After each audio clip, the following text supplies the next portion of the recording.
Bon, bonjour à tous, merci d'être restés jusqu'au bout, c'est assez courageux. C'était une dure journée, donc il fallait quand même le faire. Donc moi, je suis là pour vous parler un peu de design sensoriel et essentiellement de design sonore, donc, puisque c'est l'activité de mon agence qui s'appelle Sound2Sight. C'est donc une agence de design sonore industriel.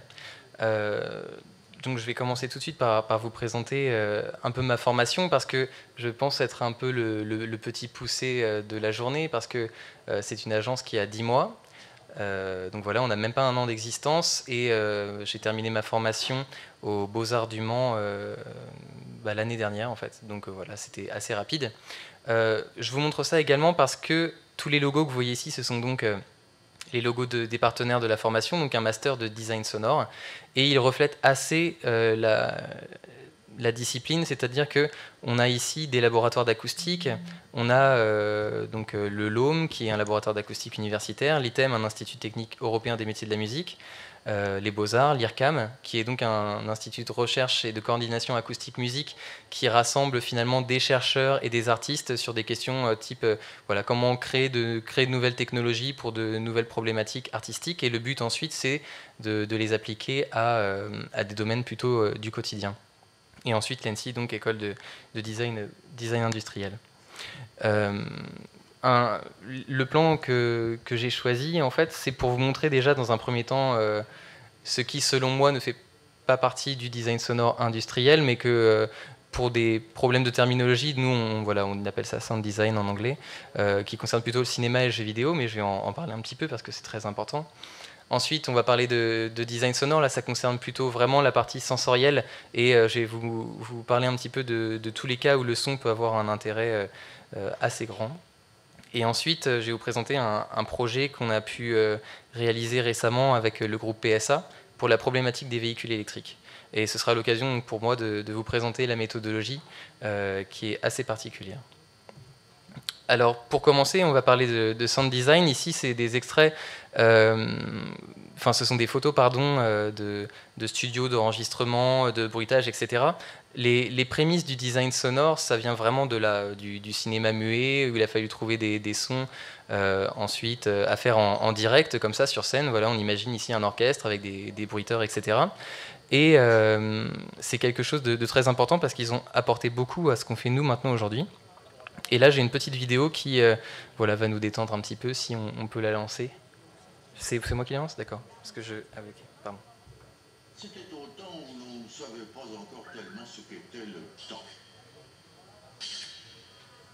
Sauf peut-être l'araignée éléphant, parce qu'il a l'air. Et toujours du même côté.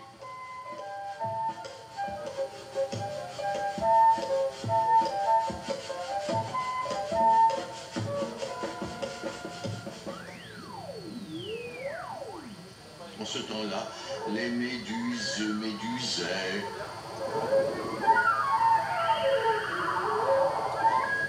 Les parallèles, les pilons pilaient, pilaient.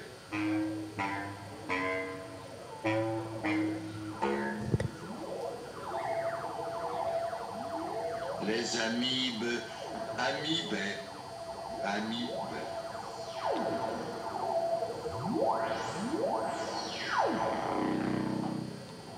Et le monde était fait de choses qui passaient leur temps à recommencer, de sorte que tout marchait très bien. Donc là, on était dans quelque chose qui typiquement n'avait pas de son in fine. Il n'y a pas d'acteur. On est vraiment uniquement sur du dessin et un travail graphique. Là, on est juste avant les Shadocks. Donc vous voyez, vous reconnaissez un petit peu l'humour. Et c'est un exemple assez intéressant parce que là, on a finalement des objets qui ne sont pas des objets des quotidiens, on ne reconnaît rien, il n'y a rien de réel, mais par contre, il fallait créer un son à quelque chose qui n'avait pas forcément de forme.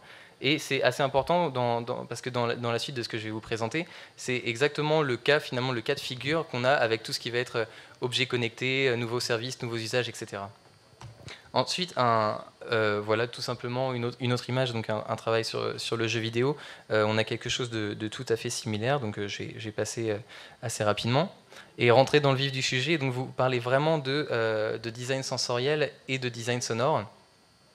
Alors, le design sensoriel, tout d'abord, c'est vraiment l'idée que la création d'un produit et le ressenti qu'on a par rapport à un produit, elle est la résultante justement de multitudes de stimuli. C'est-à-dire qu'on a tendance à travailler beaucoup sur le design produit, sur les aspects visuels. C'est essentiellement ce dont on a parlé aujourd'hui. Sauf qu'on sait maintenant, avec toutes les IRM, les méthodologies d'analyse neuronale, que finalement, au moment où on va prendre un objet dans sa main, ça va être plusieurs zones du cerveau qui vont être affectées et qui vont s'illuminer, entre guillemets, et elles concernent tous les sens. C'est-à-dire que l'émotion, elle est une. Au moment où je prends, par exemple, cette télécommande, j'ai une émotion, et je suis incapable de la décrire d'ailleurs, mais elle est unique. Mais elle est la résultante de sa matière, elle est la résultante de son apparence. Et si je commence à essayer de la triturer et qu'en fait je comprends rien du tout à son fonctionnement, je vais la trouver complètement nulle. Alors qu'il y a peut-être des dizaines de designers qui ont travaillé pendant 2 ans dessus pour son apparence. Et ça, c'est quelque chose qui commence à être compris, en tout cas par le marketing, par le design, etc. C'est vraiment cette idée de dire l'émotion vécue sur un produit est la résultante des différents sens. Et un des domaines qu'il a très bien compris notamment, c'est la cosmétique. Donc on va parler ici de qualité sonore intrinsèque des objets. C'est-à-dire qu'en utilisant un objet, s'il y a une distorsion par exemple, donc là j'ai parlé uniquement du son, mais s'il y a une distorsion entre le son du produit et son apparence ou son fonctionnement, on ne va pas être capable de le verbaliser, mais par contre le produit va être perçu comme mauvais. Mince, je voulais vous présenter la vidéo juste avant, pardon. We're worth it. It was made for me. C'est notre collection privée.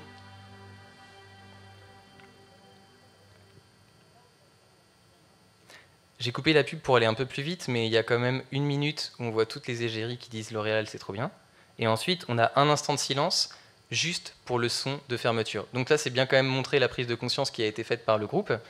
Et c'est très très important parce que un exemple là où j'ai à peu près les chiffres, c'est le groupe Pringles. Vous connaissez tous les chips Pringles. Ils ont fait des tests sur le son de leurs chips. Et ils ont remarqué qu'en faisant manger exactement la même chips à plein de personnes différentes, en leur mettant un casque sur les oreilles, un micro devant la bouche, entendre la mastication de la chips en temps réel, mais en modifiant le son en temps réel, le son qui revient du coup dans les oreilles, plus le son est aigu et plus la chips est perçue comme étant bonne, parce qu'elle est perçue comme étant plus croquante. Alors qu'en fait, c'est simplement du son qui est modifié. Mais les personnes, on leur dit pas et on leur donne un questionnaire et elles disent « Ah ouais, cette chips-là, elle est vraiment meilleure ». Alors qu'on a juste modifié le son. Un autre exemple qui est assez rigolo, c'est l'exemple des poulets bleus. Ils ont donné des poulets à manger à un panel de consommateurs avec une lumière saturée en rouge. Et le poulet apparaissait blanc. Le poulet avait un goût excellent, etc. On mange. Et ensuite, ils ont allumé la lumière blanche et le poulet est apparu complètement bleu. Mais bleu comme la table. Et les personnes ont eu des réactions différentes. Il y en a qui se sont mis à vomir. Il y en a qui ont dit « Ce poulet, il avait un goût de pourri, je me doutais qu'il y avait un truc derrière ». Alors qu'en fait, c'est simplement la couleur, puisque c'était un colorant qui n'avait aucun goût. Donc c'est des expériences qui ont été faites, donc des expériences scientifiques, mais qui montrent bien les relations dans le cerveau entre tous les sens, et que toute distorsion entre le son d'un objet, sa texture, son apparence, etc., ça ne marche pas. Et L'Oréal, notamment, ou en tout cas une marque de cosmétiques, a fait justement cette découverte qu'ils avaient fait un super beau tube de rouge à lèvres ou de crème, et avec un super packaging, mais par contre les deux en même temps, ils se sont rendus compte que les gens n'aimaient pas du tout. Alors qu'en faisant des tests que pour le tube et des tests que pour le packaging, ça marchait très bien. Donc voilà, qualité sonore intrinsèque des objets, c'est un des pôles très importants du design sonore. L'autre pôle qui est assez important, c'est donc tout ce qui va concerner les objets connectés. Parce que donc, le paradigme avant, c'était la forme suit la fonction, form follows function. Sauf que maintenant, plus on va aller vers des objets connectés, comme par exemple tous les petits bracelets qu'on voit de plus en plus, qui vous donnent votre rythme cardiaque, etc., qui sont sur votre téléphone, ça c'est très bien. Mais par contre, il faut toujours avoir un téléphone ou alors une petite interface graphique. Et tous ces objets-là, où du coup la forme ne va plus vraiment suivre la fonction, il va y avoir un problème de compréhension par l'usager. Et du coup, le son, associer un son à la fonction, ça va devenir quelque chose de primordial, parce qu'il va falloir communiquer et créer un vrai langage sonore pour ces objets-là. Et l'avantage du son, c'est donc d'une part qu'on peut donc créer ce langage pour remplacer, par exemple, voilà, un problème de compréhension, mais ensuite, le son, s'il est bien travaillé, il peut renforcer l'image de marque et créer une vraie expérience utilisateur globale. Je vais faire une toute petite parenthèse, je vais développer un petit peu ça tout à l'heure. Mais ici, vous avez des exemples de sons que l'on a dessinés. Parce que, pour parler du design sensoriel, le gros problème du design sensoriel, et ce qui fait que surtout que ça a du mal à se développer, c'est la communication transversale entre des personnes du marketing, entre les designers eux-mêmes, et finalement toute une équipe voilà, qui concerne, je ne connais pas tous les mécanismes en fait, d'une entreprise précisément, mais en tout cas toutes les personnes qui concernent la création d'un produit. C'est ça le vrai problème, c'est la communication. Parce qu'autant on a une société et une culture qui est 100% complètement visuelle, donc on a le vocabulaire pour parler des textures, etc. Mais dès qu'on commence à parler des odeurs, des goûts et des sons, on est complètement perdu. Donc nous, on a inventé deux outils. Là, c'est un premier outil qui concerne l'illustration graphique, la partition graphique qui correspond au son que vous entendez. Je vais vous faire entendre un premier son. C'est un son qui est un son de Game Boy très basique, mais écoutez-le une fois. Il correspond au schéma qui est en haut à gauche. Maintenant, je vous le fais réécouter et regardez vraiment l'association avec le dessin. Est-ce que vous arrivez à percevoir un petit peu le lien entre ce que vous voyez et le son? Je vous le refais une dernière fois, si je retrouve la souris. Donc on a bien doum doum, après drrrrum, comme ça qui monte, et puis des espèces de petits granulés. Donc là, il faut absolument faire abstraction de la texture du son, on n'aime pas ça, on s'en fiche complètement. Par contre, ce qui est très intéressant, c'est de se dire, ok, moi je connais rien en son, en plus c'est pas vraiment de la musique, c'est que des textures, mais comment en parler? Et du coup là, on est à même de dire, voilà, les petits granulés à la fin, j'aime pas, l'espèce de petits zigouigouis comme ça, ça me plaît pas, ou en tout cas ça va être perçu comme étant un problème mécanique sur mon produit, etc. Donc ce moyen visuel et synesthésique, c'est le seul moyen pour l'instant qu'on ait trouvé, nous, pour parler du son à nos clients. Très rapidement, travail de scénographie, ça c'est quelque chose qui est assez intéressant. On est vraiment plus cette fois dans le champ de l'art. Mais là, c'est par exemple un festival qui est en préparation qui s'appelle Entre cours et jardins, donc qui se passe au Mans. Dans la vieille ville du Mans, tous les jardins des particuliers seront ouverts. Et vous avez donc plusieurs espaces qui peuvent être sonorisés.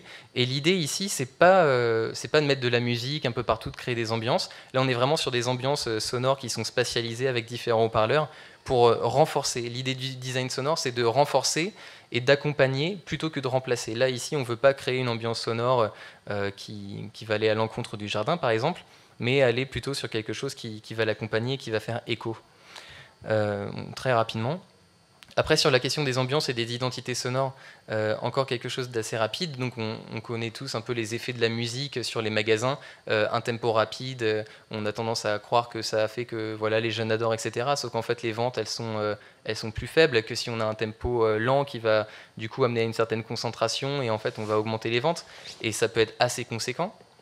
Il y a un effet qui est très intéressant. Ça s'appelle donc l'effet biophile. Donc, l'effet biophile, c'est... Dans le visuel, on connaît tous, ou on l'a tous ressenti, c'est le fait d'avoir des éléments qui soient naturels ou artificiels, mais en tout cas qui évoquent la nature et qui sont disposés partout. Et par exemple, si on mettait quelques plantes vertes ici, on commencerait tous à se sentir mieux, même sans s'en rendre compte, sans pouvoir le verbaliser. Le fait d'avoir des éléments naturels, ça aide à se sentir mieux. Là, on le voit sur l'image, c'était pour un projet pour un hôpital. Ils ont commencé à mettre des photos sur les murs qui évoquent la nature, et ils se sont rendus compte qu'au bout d'un an, les personnes sortaient en général 10 à 15% plus vite de l'hôpital. Parce qu'ils n'étaient plus dans un environnement blanc, complètement blanc, et simplement par des éléments graphiques, on arrivait à ce genre de résultat. Et ils se sont rendus compte d'un truc très fort, c'est que ça marche aussi pour le son. C'est-à-dire qu'à partir du moment où il y a un vrai travail de son qui est fait sur les objets médicaux, par exemple, imaginez que vous êtes un proche de quelqu'un qui est dans le coma. Là, c'est un cas, voilà, j'en ai discuté avec une entreprise australienne, ils ont eu une récompense parce que justement, ils ont retravailler le design justement de ces produits-là qui donnent le rythme cardiaque, etc. Parce que quand vous allez voir votre proche qui est dans le coma, vous avez envie qu'il soit super bien suivi par les meilleurs médecins, etc. Parce que voilà, c'est très grave. Mais les machines étaient tellement laides que même en ayant les meilleures technologies à l'intérieur, on avait l'impression que la personne était mal soignée. Donc ils ont fait tout un travail de design et il y a du coup une vraie perception, les personnes se sentent mieux, mais comme dans le coma, on a aussi des perceptions extérieures, on sent que l'environnement est plus apaisant si les sons sont un peu travaillés, etc. Donc il y a vraiment un rapport entre le son, ce qu'on voit, et cet effet biophile c'est vraiment quelque chose qui va toucher le cerveau primitif. On est né dans la nature et finalement d'avoir des choses qui reviennent comme ça ressurgir, on n'en est pas conscient, on ne peut pas mettre de mots dessus, mais ça fonctionne quand même. Un autre point donc, où le son peut être très intéressant, c'est dans tout le travail qui est de signalétique et notamment d'assistance aux handicapés. Là, c'est un projet dans l'agence qu'on est en train de développer qui concerne donc des bornes sonores pour guider les malvoyants, des bornes qui sont géolocalisées et connectées donc, à Internet et qui permettent, via les smartphones des malvoyants qui en fait utilisent de plus en plus les smartphones pour pouvoir utiliser justement les applications type Google Maps par exemple, ils pourront faire des itinéraires simplifiés pour passer justement par ces bornes. Et ce projet-là, il souligne pas mal de choses. Il souligne le fait que très souvent, on flaire un bon filon et du coup on se lance dedans. Et après, ça fait un peu jurisprudence, on crée des normes et en fait, on ne peut plus rien faire. Et typiquement pour les bornes des malvoyants, c'est un peu ce qui s'est passé. On a beaucoup de plaintes des riverains par rapport à la ritournelle qu'on peut entendre ou à la voix de synthèse qu'on peut entendre. Sauf que les malvoyants, eux, ils en veulent beaucoup plus. Donc on a une sorte de guerre un peu étrange entre les riverains et les malvoyants. Eux, les malvoyants en veulent plus et les riverains en veulent moins. Et finalement, on a fait toute une étude pour que le son soit entendu dans un rayon assez faible, de 3 à 5 mètres autour de la borne. Après, on a fait des tests avec des malvoyants, c'est-à-dire qu'on a passé une semaine avec des malvoyants à se balader dans la rue avec eux, savoir finalement comment ils utilisaient leur oreille pour connaître l'architecture d'un lieu, pour pouvoir se repérer, etc. Et le but, c'est voilà, d'arriver à un produit qui est en cours de développement. Enfin, on est en tout cas en train de faire des levées de fonds pour ça. Et donc voilà, c'est typiquement le genre de produit où le son a un intérêt vraiment primordial et fait équipe avec de la haute technologie. Et en même temps, on est dans un travail très empathique où on rencontre les personnes. Je vais assez vite parce que je blablate pas mal. La partie transport qui est finalement assez intéressante puisque c'est le projet qu'on a fait pour PSA sur les véhicules électriques. La problématique, elle était simple, c'était que les véhicules électriques, en dessous de 30 km/h, ils ne font pas de bruit. Sauf qu'en dessous de 30 km/h, si on rentre dans un piéton, le piéton a très mal. Parce que la voiture a une certaine inertie, un certain poids, etc. Et les bruits de roulement de la voiture interviennent qu'après 30 km/h. Donc là, on ne l'entend vraiment pas du tout. Et dès les premiers modèles sortis sur les routes aux États-Unis, il y a déjà eu des plaintes portées par l'Association internationale des malvoyants par rapport justement au son. Du coup, en 2019, il me semble, il va y avoir une loi qui obligera tous les constructeurs de véhicules électriques et hybrides à avoir un son de 0 à 30 km/h. Et PSA veut absolument anticiper ça, puisque, ayant conscience de justement les problèmes que peuvent créer des distorsions entre le son et un objet, ses textures, etc., ils se disent, si on fait un produit qui est magnifique, mais que quand on roule en dessous de 30 km/h, la fenêtre ouverte en plein été par exemple, et qu'on entend un bip, bip, bip, bip, comme ça, il va y avoir un énorme problème où finalement l'image de marque elle va être complètement biaisée parce qu'on va avoir, ok, PSA, ils peuvent dire tout ce qu'ils veulent, mais c'est jamais que des bip bip quand on l'entend dans la rue. En plus, quand elle passe dans la rue, on a vraiment une sorte d'impression de dégoût, en tout cas, c'est pas très intéressant. Donc l'idée pour eux, c'était d'utiliser le son comme une passerelle entre l'ergonomie, le design et le marketing. Donc ils nous ont montré un cahier des charges très transversal, puisque on avait d'abord des données acoustiques. On parle de contenu fréquentiel ici, c'est-à-dire que le son qui va être émis dans la rue devra absolument être audible à une certaine distance, mais sans déranger les riverains. Ensuite, il y avait la partie technologique, donc type de synthèse et outils de création imposés. Donc là, on a dû s'adapter à des outils de synthèse dernière génération, on a dû apprendre à s'en servir pour ensuite, pour pouvoir ensuite s'en servir. Après, on a les designers qui nous ont dit, attention, vous avez tout ça, mais les cibles visées, c'est les femmes entre 30 et 40 ans, ou alors c'est au niveau des matériaux, on est vraiment sur du bois, du métal, sur des plastiques transparents. Et du coup, ça donne des univers, par exemple, univers écologique, univers électrique, zen, etc., etc. Et donc, la partie marketing qui concerne vraiment ici l'image de marque, ils nous disent, bon d'accord, on veut bien avoir un son pour les voitures, mais par contre, il faut absolument que quand la voiture passe dans la rue, on puisse d'une se dire, c'est une Peugeot, c'est une Citroën, et ensuite qu'on crée donc l'effet waouh, où on est envieux de cette personne qui passe avec son voiture électrique, parce qu'il ne pollue pas, il dépense pas d'essence et en plus il a la classe dans une voiture qui fait un super bruit. En gros, c'est ça l'idée. Et en plus, parce qu'il faut que la personne qui soit à l'intérieur de sa voiture, il ne s'agit pas, une fois la fenêtre ouverte, qu'elle entende un son qui soit désagréable tout le temps. Donc on a un cahier des charges qui est très transversal et qui représente, encore une fois, les problématiques qu'on peut avoir en design sonore, c'est-à-dire, bon déjà c'est très bien, ils en ont conscience de ce que peut apporter le son, mais ensuite on doit, avec un seul son, pouvoir remplir toutes ces problématiques. Et là, on arrive donc au début du projet avec la fameuse problématique du marketing sensoriel, c'est communiquer sur l'intangible. Donc ici, vous avez un extrait, un tout petit extrait, mais c'est ce qu'on appelle nous des soundboards. Finalement, vous retrouvez un peu les moodboards sur lesquels peuvent travailler des designers. Sauf que nous, ici, on est vraiment sur des soundboards. Donc on travaille avec les sons. Par exemple, on nous dit, notre produit, il faut travailler plutôt sur un axe électrique, mais en même temps féminin. Et surtout, il faut que ce soit quand même boisé. Donc ça, pour nous, ça veut dire quelque chose, sauf que si on est 10 dans la salle, on aura tous une idée très précise, mais vraiment différente. Et du coup, le résultat final sera complètement nul, parce que dans le processus, on va avoir le cahier des charges, la création, et à la création, validation, et finalement, il faudra tout refaire, parce qu'on n'est pas d'accord. Donc on utilise donc des soundboards pour valider ces axes, ces univers. Il s'agit simplement d'avoir un corpus d'images avec un corpus de mots-clés, et qu'on va associer à une cinquantaine ou une soixantaine de sons. Les sons, on se met tous en groupe, donc les gens du marketing, les gens du design, les acousticiens, les psychoacousticiens, etc. On a tout écouté ensemble, et chaque son, on a dit, est-ce que ça va dans cette catégorie? Non, oui, ça y va, ça va dans une autre catégorie, ou on en recrée une, etc., etc. Et à partir de là, nous, on a une base où tout le monde est d'accord pour dire que ces 10 sons restants, ça constitue un univers qu'on qualifie d'électrique, par exemple, et nous, à partir de là, on va être à même de faire les créations. Une fois qu'on a fait les créations, là, je repasse à ce que je vous ai un petit peu présenté tout à l'heure. C'est la problématique de parler du son qu'on va présenter. Parce que là, on n'est pas du tout dans la musique, donc on peut faire toutes les formations de conservatoire qu'on veut. On n'aura aucun moyen de parler de son, par exemple, qui ressemble à ça. On va pouvoir parler de crescendo, on va pouvoir parler de vibrato, de granulé, etc. Mais maintenant, si vous regardez bien attentivement la décomposition du dessin, ici 1, 2, 3 et 4. Et que maintenant que vous réécoutez, vous essayez de faire le lien entre ce que vous entendez et ce que vous voyez. Est-ce que vous entendez à peu près le truc? Je vous le refais une dernière fois pour le plaisir. Donc on a vraiment cette attaque comme ça, avec l'espèce de son là. Et ça, c'était très important parce que tout de suite, les ingénieurs, ils nous ont fait, dans votre son, il y a un gros problème. Il y a quelque chose qui va être perçu comme un problème moteur. Et quand on leur a donné le dessin et qu'ils ont réécouté le son, ils ont fait ouais, le truc qui a fait un problème moteur, c'est justement cette espèce de petit ressort là. Du coup, on a pu le supprimer tout de suite. Alors que si finalement ils écoutaient la globalité, ils étaient incapables, ils allaient en plus tout de suite parler de j'aime bien, j'aime pas, alors que là on a quelque chose de très objectif et qui permet de parler de son avec du visuel. Et c'est un outil, donc voilà, ça plus le soundboard, c'est deux outils qu'on utilise. Celui-là, on est certain que voilà, personne l'utilise. J'en ai discuté avec Régine Charvet-Pello qui a créé Certesens, qui est le premier gros laboratoire sur le design sensoriel à Tours.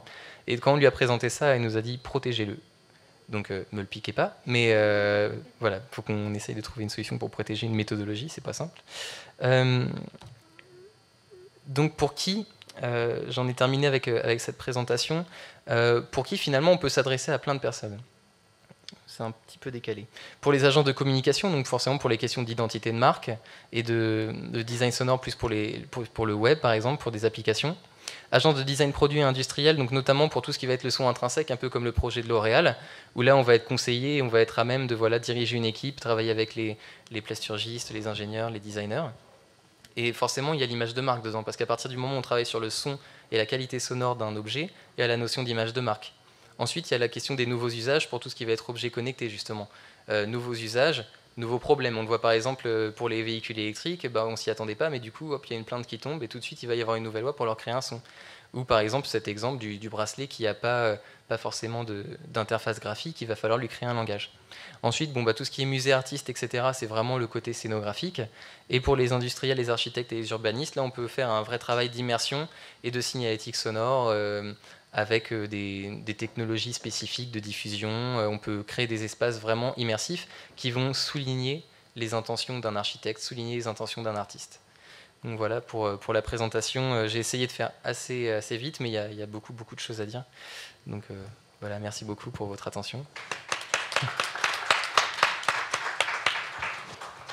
Merci beaucoup pour cette présentation qui était l'unique sur le design sonore. Donc n'hésitez pas si vous avez des questions en salle. Bonjour. Justement, vous parliez d'objets connectés. J'en ai un depuis peu et en fait, je me suis rendu compte qu'il ne travaillait pas avec des sons, celui-ci, mais avec des vibrations. Est-ce que ça fait partie des choses que vous travaillez également? Ou là, on est vraiment sur du contact physique, mais il y a presque un langage commun, j'imagine, au son. Donc, est-ce que c'est quelque chose que vous faites aussi? On peut travailler sur des questions de rythme, par exemple. On peut tout à fait, Oui, c'est ça, parce oui. que finalement la vibration pour nous ça reste un son. On peut faire, enfin, elle est perçue comme étant un son. Il y a même des systèmes de diffusion du son qui passent par les os. Donc on pourrait tout à fait même imaginer ce qu'on appelle de la conduction osseuse, c'est-à-dire que par exemple votre bracelet là, il pourrait être connecté aux os des bras et vous transmettre le son directement dans les oreilles sans que personne l'entende, mais juste par les vibrations. Donc on pourrait travailler là-dessus. C'est juste que pour l'instant il faut, nous notre problématique, en plus on est une jeune entreprise, mais on propose quelque chose d'innovant pour des entreprises innovantes. Donc c'est hyper dur, nous on a tout un travail de pédagogie auprès des industriels, etc. On a la chance d'avoir déjà des belles références avec PSA, on travaille aussi avec un industriel allemand, enfin, on travaille sur pas mal d'objets, mais la problématique des objets connectés et des vibrations, c'est quelque chose qui peut être fait effectivement par nous, puisqu'on peut travailler sur des questions de rythme, mais il y a quelque chose qui marche encore mieux que le visuel tout seul, c'est donc le son, mais encore plus fort, c'est le son plus quelque chose. C'est-à-dire que quand on combine le son plus le visuel, on va avoir des temps de réaction qui vont descendre, mais complètement. On va déjà mieux comprendre et en plus on va réagir plus rapidement, dès qu'on a du son et du visuel. Donc son plus vibration, ou voilà, son plus vibration, ou odeur, enfin, tout ça c'est des éléments qui vont impacter beaucoup plus rapidement que le visuel, mais qui ne sont pas utilisés pour ça. Ou en tout cas qui sont mal utilisés avec des sons très basiques. Voilà. Je crois qu'il y avait une deuxième question. Non? Il n'y a pas une deuxième question? Si.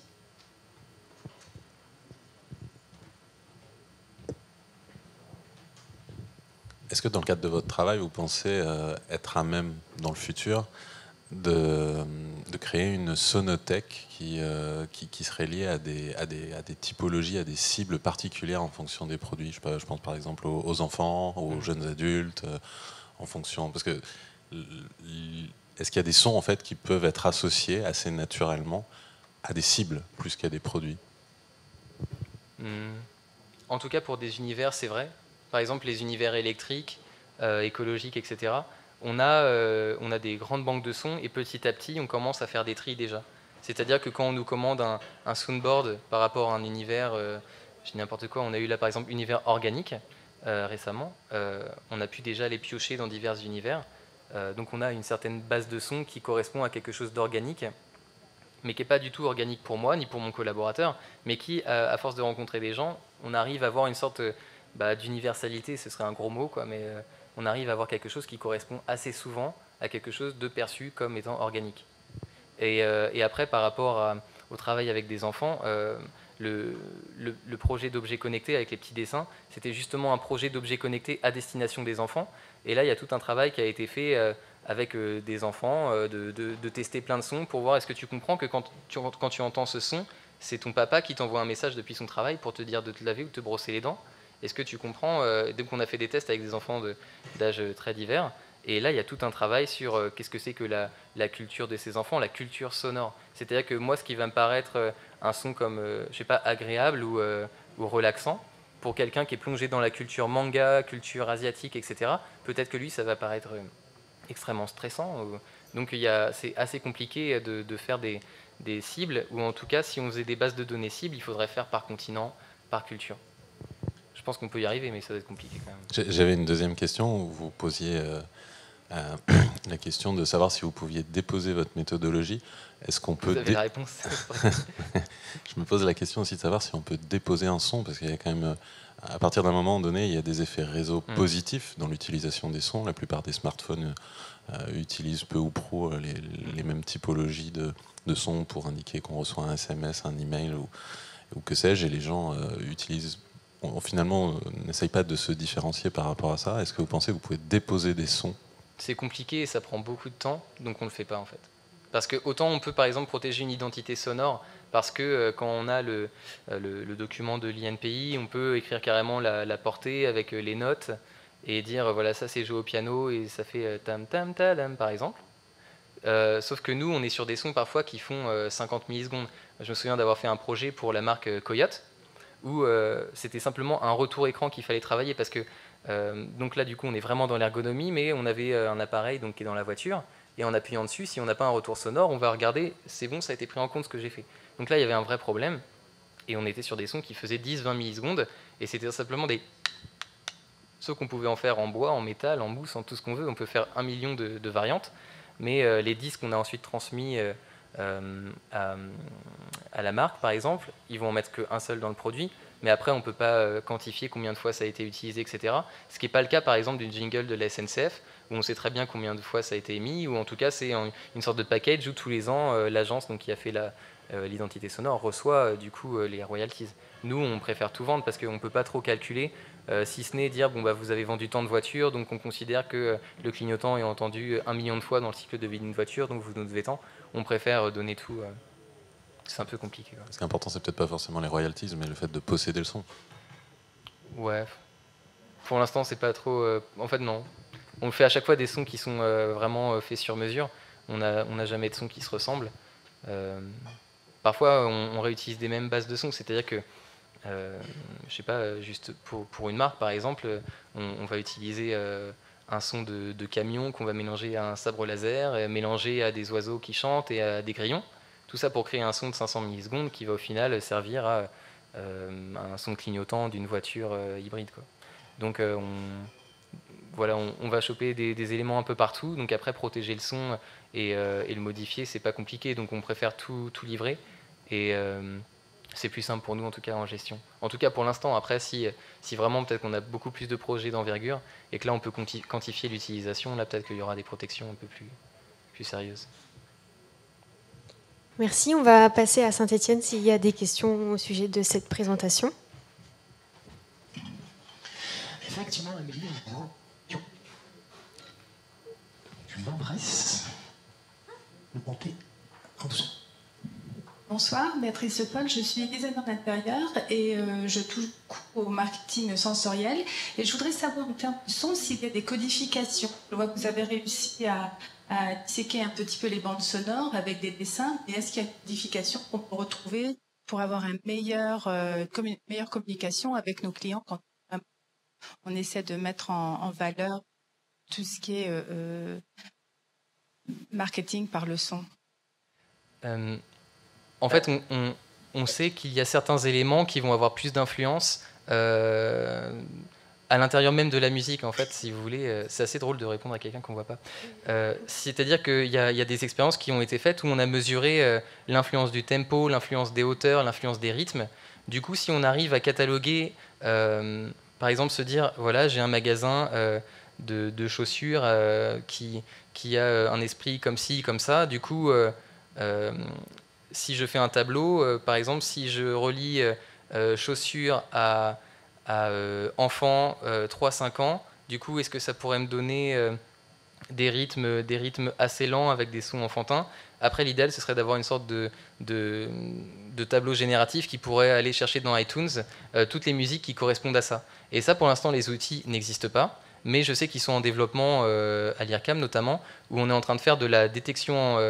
de la détection, si vous voulez, à l'intérieur même des musiques pour détecter les rythmes, les instruments, etc. Là où on parle d'intelligence artificielle, l'ordinateur, lui, par exemple, il n'est pas capable de distinguer le son d'un violon dans un environnement bruyant. Donc du coup, là, nous, on est capable de faire ça, mais pas l'ordinateur. Donc peut-être que dans l'avenir, à mon avis, il y aura ces capacités-là, d'avoir une banque de sons qui est liée à une catégorie d'âge, parce qu'on sait que ça leur plaît, ou à une catégorie de produits, et ensuite d'aller piocher comme ça et d'avoir des outils de facilitation. Et il y a notamment à la SNCF une thèse qui est en cours par rapport à justement cette communication, la notion de communication entre designer sonore et client, pour essayer de trouver des outils graphiques qui permettent, par exemple, imaginez un son, et vous me dites, ce son-là, je voudrais qu'il soit un peu plus boisé ou un peu plus métallique. Pour nous, ça veut dire une demi-heure, 1 heure de travail. Sauf que souvent, on veut ça comme ça, voilà, dans la discussion, dans la conversation, on veut que ce soit fait tout de suite. Du coup, on imagine des sortes de curseurs qui sont déplacés pour rendre plus métallique ou plus boisé. Donc derrière, il y a toute une machinerie qui se passe. Mais petit à petit, en faisant des tests avec un panel de 1000-2000 personnes, on commence à voir petit à petit, quand quelqu'un nous dit par exemple un son boisé, ou un son métallique, on arrive à savoir quel phénomène acoustique, quelle fréquence provoque cette impression chez la personne. Du coup, on peut travailler comme ça. Je veux quelque chose de boisé, de rapide et d'enfantin. Et bah, du coup, on va être capable de faire des choses qui sont génératives ou qui vont chercher automatiquement les réponses. Mais ça, c'est pas pour tout de suite.